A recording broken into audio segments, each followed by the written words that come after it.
all season when leading by double digits in the fourth. They entered Wednesday 32-0 this season when leading by 10-plus points in the fourth quarter. That's the third best such record in the NBA, trailing only the Suns and the Grizzlies.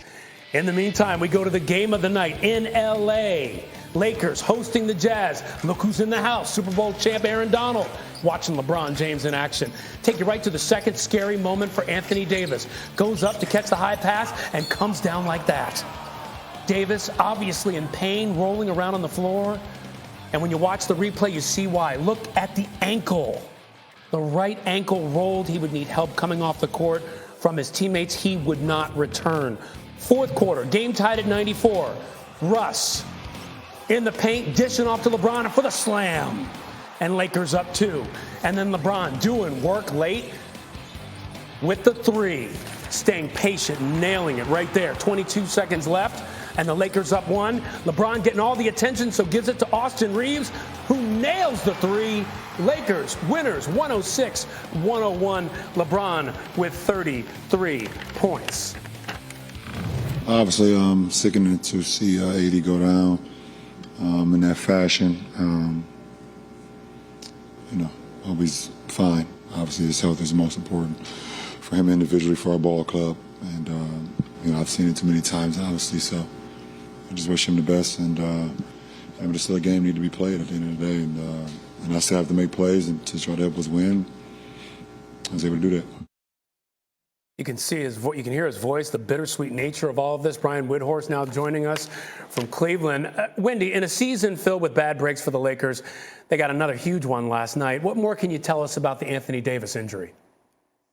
Yeah, he's going to have an MRI today. This is obviously a significant sprain. If it shows that he's got a second-degree ankle sprain, you're looking at a few weeks, and obviously he gets a head start with them being off for a week here for All-Star.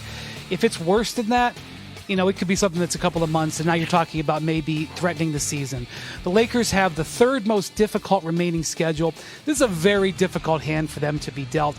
Right now, they've got one of the 10 worst records in the league, and they really just didn't give themselves any wiggle room. And when you consider what LeBron said earlier this week, which is that his knee that he was just missed a few games with a couple of weeks ago is not right and is not going to be okay till the offseason, you wonder how much he's going to be able to give and if he's going to be able to play the kind of load they're going to need him to have any sort of chance to make the playoffs. Man, and when you talk about a few weeks and possibly more, if the injury is more serious, that could destroy the Lakers' season. Now, as we speak, the Lakers are the 9 seed. They got a very difficult remaining schedule. So give me a sense of your outlook of the remainder of the regular season for this struggling team.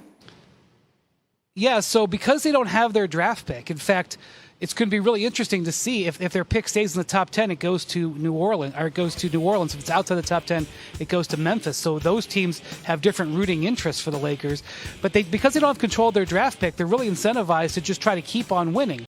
But because you've got LeBron with that knee, I don't know how hard it's prudent to hit the gas pedal. And the front office and ownership has already sent a message that they're not really sure about investing in this team. They didn't make a deal at the deadline. So depending on how the next couple of weeks goes and what Anthony Davis's outlook is, it's going to be interesting to see how much they're willing to play LeBron James. That is something that unfortunately is going to become a question, I feel, in the next few weeks. Wow, and to pass up on the season, I wonder how that would play with L.A. fans just coming off that big Super Bowl win for the Rams. Now, from Anthony Davis's injury to what's going on in New Orleans, we take a look on Wednesday. NOLA.com reported that Zion Williamson may need a second surgery on his right foot. Zion hasn't played a single game this season and has suited up only 85 times since being drafted in 2019. So, Wendy, I want to bring you back on this. The Zion news took a lot of us by surprise yesterday. What more can you tell us about that? Yeah, so the Pelicans and Zion's family have gone to great lengths to keep his situation confidential. But let's just judge the actions. The actions are he was ramping up to return to play in December. Then they shut him down. And in the first week of January, they said there would be an update in 2 or 3 weeks. It's now been 6 weeks. So I think we can make the assumption that it has not been healing. A couple of weeks ago, the coaching staff and the players became aware not to expect Zion back for the foreseeable future. So when they entered the trade deadline and made the big move for C.J. McCollum, they did that knowing that there was a good chance Zion wasn't going to be able to play in the short term and maybe the rest of this season. And obviously, this is something that is very concerning. He has now played 85 games and missed 117 in his career. For a guy that's supposed to be a franchise-changing player, it's just been a very disappointing start to his career. And so then, Wendy, that makes us look at Zion's future, because you look at this, you mentioned the trade, and they obviously have high aspirations in New Orleans, but why are the Pelicans in such a challenging position when you look at Zion and others? Yeah, Ryan. So this summer, Zion is eligible for a contract extension, and I'm sure he is interested in doing so. But how do you handle that for a guy who may not have even played a game this season and has missed the majority of his first 3 seasons? There is some history to this.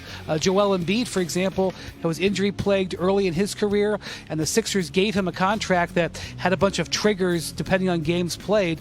But it is not going to be just a guaranteed, let's give him a max contract, celebrate, and move on. That is something that, along with Zion's health, is something we're going to have to watch very closely as we head into the summer.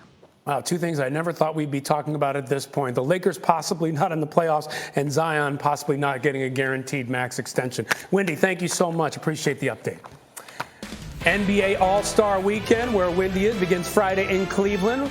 But the celebrity game on ESPN and the ESPN app again this year. Hall of Famers Bill Walton and Dominique Wilkins are the head coaches. I hear Greeny will not be playing based on what we saw yesterday. Team Walton, led by Cleveland native Machine Gun Kelly and Quavo.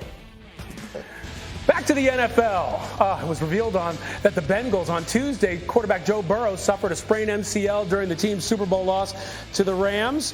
Yesterday, Bengals head coach Zach Taylor was asked about Cincinnati's porous offensive line, and I think we're being kind there because they gave up 70 sacks on the season, 19 in the postseason. Well, listen to his answer.